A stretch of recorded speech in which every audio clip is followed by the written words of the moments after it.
Minister, the question is, are motorists going to be hit with the highest permitted toll charge hikes, up to 60 cents per journey across the country in 6 months' time, following a decision to raise tolls in line with inflation?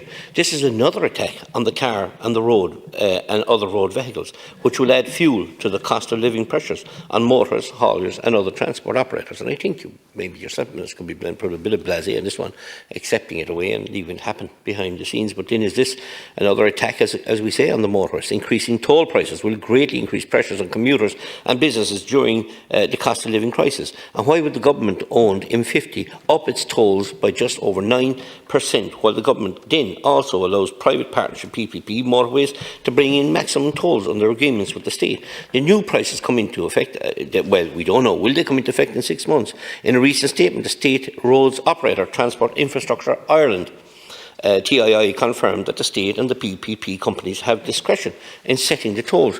While they are restricted from increasing the tolls beyond inflation, they do not have to match rising consumer prices. Vans, trucks and buses will also see toll increases if this happens. Tagged good vehicles less than 2,000 kgs and buses will be charged €3.20 up from €3 to €3.80 on video. And an increase of 30 cents and 4.40 if unregistered, up from 14. The question is, Minister, where is all this money going? In the name of God, what are we doing? This is a complete cash cow. It's a highway. It's been said here several times today.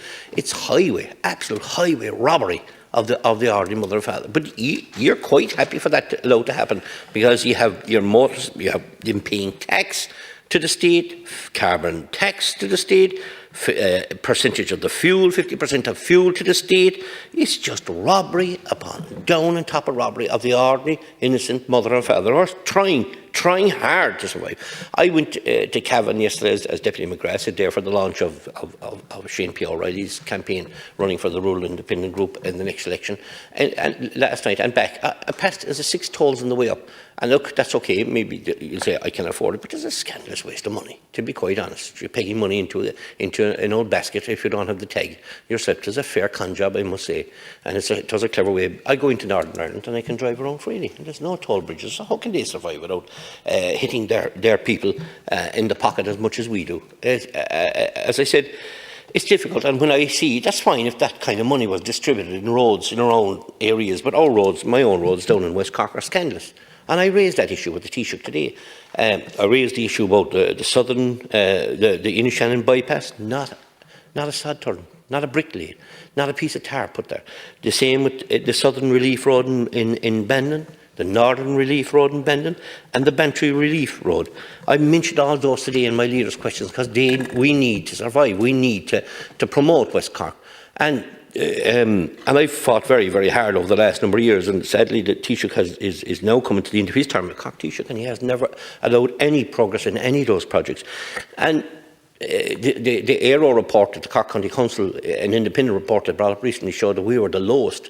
We were 52 years behind other counties in relation to roads structure and funding for different projects. And when I brought that up here today, Deputy O'Sullivan comes up, Christopher O'Sullivan, he starts giving out. I shouldn't be representing these views for the people of West Cork. Well, he won't gag me, or nobody will gag me, thank God. Only the people of Cork South West will have their say over me, and anything I have to say in relation to roads or any issues in West Cork that are genuine. Why would we not have a passing bay between a couple of passing bays, simple passing bays? That's all we're asking for, not high flyovers or anything between Bandon through the Clonakilty, through the Skibbereen, where you might spend a half an hour or 35 or 40 minutes behind a lorry or a tractor. It's scandalous. We need to have a clear understanding that passing bays can be put into these areas and need to work with it. But Deputy O'Sullivan says, I'm talking negative, but I'm actually talking positive, because we need change here. And he might accept second best for West Cork. I won't accept second best for West Cork, and I will never do that while I stand here in the door. And the same, we look at public transport, and look, I've gone through that with you, Minister, on numerous occasions, but I look at the money that is being wasted.